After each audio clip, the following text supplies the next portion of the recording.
Welcome back to Cook's Coverage, where today we're going to be going over the top 10 rushing yard total props for 2025 running backs.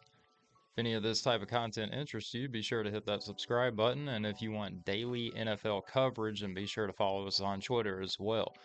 But in the meantime, let's talk about these running backs, man. And starting us off today, we got none other than the fan favorite himself, Bucky Irving. I mean, he's more than memes, dude. The hype is real. He's averaging nearly 5.5 yards per carry, and there's no challenger in sight. Rashad White is a person that exists, and he's going to get his fair share of touches, but I don't think it eats into Irving's count at all. He's in Tampa. They're in a weak NFC South division, so he's going to have favorable game scripts. He's a proven product now. He's going to get the touches. They're going to be around. Tampa's going to run the ball plenty. I don't think there's too much to worry about this one, man. And quite honestly, the community's gonna eat you alive if you go against Bucky Irving right now. Is he a 1,000 yard running back in 2025? If Najee Harris can do it, I think this guy can do it. He's a proven product, man. Just go with Bucky and trust, dude. Don't trust Kenneth Walker, however. Injuries have been the main complaint, and that's okay because running backs get injured, but they don't all have Zach Charbonnet sitting right behind him, who I think is a very legitimate threat to continue to take work. We saw it towards the end of last season, and I think you're going to see more of it in 2025, where not even when, but if Walker eventually goes down, Charbonnet is going to come in and he's going to thrive. He's a better pass catcher. He's quite honestly, at this point, seems to be the more durable running back as well. Quite honestly, if Charbonnet's on a few other rosters, he's probably already a starter. So at this point, like it's not looking good for Kenneth Walker, man. It's looking good for Jahmyr Gibbs, though. I mean, this guy, everything broke his way in 2024. We got the glimpses of it. We saw it in that week one game all those years ago against the Kansas City Chiefs when he first came out. Like, okay, we've got something here. But then, Montgomery didn't necessarily get in the way, but held back the true potential, right? So he's going to be back in 2025. He's not going to miss as many games as he did in 24. So Gibbs is probably not going to have 1,400 yards again. But I mean, he's 5.65 yards per carry, 250 rushing attempts. At this point, do we really think, with even when David Montgomery comes back, do we think that's enough to drop him nearly 300 yards in total production? I don't see it happening. Gimme Gibbs is over. Now we're just going cliche here. This is a lazy take. Everybody's on it. ADP for Christian McCaffrey is in flux in fantasy and dynasty leagues. Fade is the tone for Christian McCaffrey. His tendonitis was so bad at one point in the middle of last season when he was missing all those weeks that nobody thought he was going to miss, that he couldn't walk. And it's in both of his legs. Jordan Mason is there. So even if Christian McCaffrey is somehow, quote unquote, fully healthy, which is really 80% healthy at best at this point in his career, is he going to get 20, 22, 24, 25 touches a game with Jordan Mason there? I don't think so. The Niners are doing everything they can to extend this title window, so they're definitely going to look to use him. But the pass catching is there as well, which is probably going to take away from it.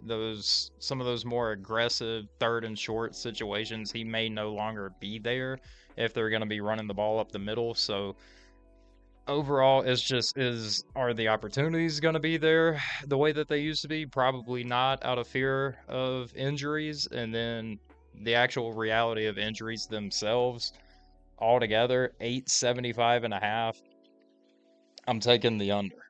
875 and a half is an interesting number, though, because that's kind of a floor that they've made, and you're going to see that one pop up a lot more, but it's not the floor for Ashton Genty.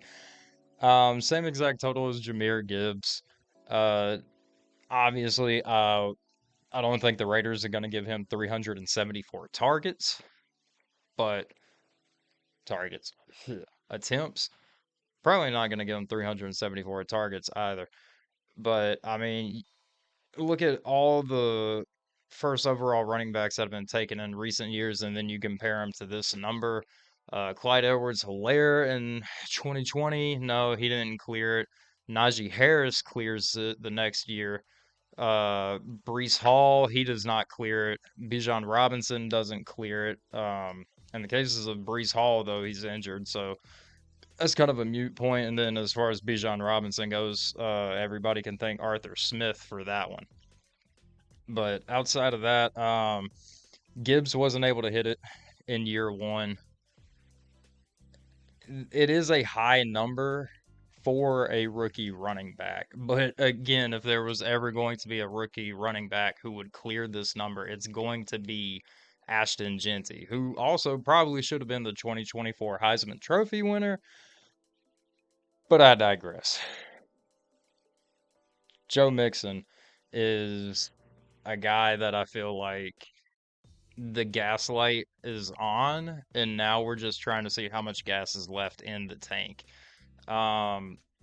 It's a very similar situation with Mixon for me as it is with Kenneth Walker, right? Except we just don't have that Zach Charbonnet clearly defined identity behind him. Mixon, at this point, we know injuries are going to be a thing. He's not going to play a full season. We don't quite know what the Texans' offense is going to look like at the moment with their wide receiver room just kind of being in a state of free for all. Um, so they could either depend on the run game more. Dameon Pierce is there and probably figures to take like some type of step forward at some point in his career. You would expect that to be 2025, in which case that's just another thing going against Mixon. I think, you've also got that proverbial 27-year-old age cliff that he is now, firmly off of. So at this point, you should start to see that downturn. And in this case, 875 and a half, again, seems to be a key number for Vegas this year. And it's a clearly defined tier at this point for them. So and you're essentially picking running backs that are going to be able to go into that next tier or not. At this point in time, Joe Mixon doesn't seem like that guy. A running back who does, though, is Breece Hall. Listen, we're not, this isn't advice anymore. This is just pure propaganda. This is Breece Hall propaganda at its finest. My favorite stat that I found all off season was that the New York Jets ranked dead last in the NFL with 363 rushing attempts. Okay. Breece Hall still managed to finish right outside of that top 15. He finished RB16 overall in PPR formats in 2024. Dead last in rush attempts, with Braylon Allen seeding into his count a little bit, still managed to finish 16th overall, basically a top 15 running back in 2024, despite all of that. Now that Aaron Rodgers is gone, do we actually think that the New York Jets are going to be running the ball at a dead last rate in 2025? I don't think so. If anything, Justin Fields is probably going to encourage them to use some more run game friendly packages and schemes and concepts and ideas, at which case it's just going to go further to Breece Hall. Then you factor in that we've also got, the trade rumors or lack thereof, according to certain New York Jets personnel. But the reality is, like, if this has already been discussed and this is a thing, he's either what they claimed he's or reassured him to be is as their clear defined RB1, or halfway through the season, the Jets are going to realize that, the Rodgers thing failed. We've been set back. Get what value we can, and let's just continue the never-ending rebuild that we've had. At which point, Breece Hall is going to a contending team, and it's even better for his total. So this, to me, Breece Hall at 875 and a half yards, it is the best value bet on the entire board of anywhere you can find. Again, he managed to eclipse this number with the least amount of rushing attempts in the NFL. Like, this seems so obvious, it's almost too good to be true. And if it is, I'm still taking the bait, man. James Conner, similar to Christian McCaffrey, at this point, you're fading the age and you're fading the lack of explosiveness that he's got. Trey Benson figures to come in at some point. He has way more athleticism and way more speed than James Conner, and that's going to have to get tempting for the Cardinals at some point this year, especially if Kyler Murray continues to, regress with his legs the way he has the last season or two. But James Conner, it's one of those things where, again, the average tier, Brees Hall's at 875 and a half. James Conner is 5+ years older, much more weathered. Again, Trey Benson's there, and yet his total's 25 yards higher. There seems to be a disconnect in the value. I'm taking the under at this point. Tony Pollard is a guy that, again, much like James Conner, he's not a sexy name. He's not a big pick. It's not someone that you would immediately think like I'm gonna bet on this guy this year. But he's got the benefit of Cam Ward coming in. That should help automatically. So they're gonna want to, probably put a nice veteran presence of a running back next to him in the backfield that's gonna be able to help him out. Pollard fits that description. Pretty much unchallenged for the position in the sense that, we didn't see Tennessee draft a running back until the 6th round. So do we really think, the addition of Khalil Mullings is going to change much from what we saw last year in the run game? I don't think so. He still managed to average over 4 yards per carry, which, considering his age and experience and the amount of touches that he's had, is a good indicator, in my opinion. So he seems a little bit, undesirable. But as long as Cam Ward proves to be, somewhat as advertised, and, Khalil Mullings doesn't turn out to be the next Alvin Kamara in training camp, there should be enough volume with Pollard's current averages to easily clear this number.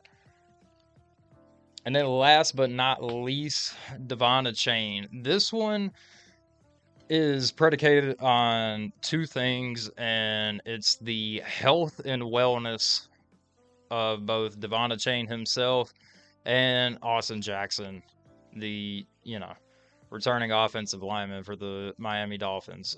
Jackson missed it. It was either somewhere between 6 to 8 weeks, the final 6, basically the entire back half of the season for Miami. He was one of the names they lost. And the other thing is they just spent a 2nd-round pick on an offensive guard as well. So we can get Austin Jackson back and be healthy. If the guard that they drafted, who was, much like Jackson, kind of moved around at different positions. He's played tackle, he's played center, he's played guard. If that guy can prove to be, capable of anything of what you would expect for a 2nd-round rookie, and they can get Jackson back and he's perfectly healthy and is able to be what he has been for them in the past, then the Dolphins' run game is going to be improved. And apart from that, Achane's smaller frame does have those injury concerns. But again, if everybody's healthy, wheels up, baby. The sky's the limit. It's a slam dunk. At his career averages, I mean, he missed time last year and he was able to surpass 900 yards. Like, this guy's a speed demon. So, of course, much like the rest of the Dolphins theme, it's all predicated on health. But if they have that health, then it's going to be one of the easier numbers to hit. And probably by week 10, week 12, you're feeling pretty good about where Achane's total rushing yards are at. Something to think about. But hey, I've been Drew Cook, man. This is Cook's Coverage. See y'all later.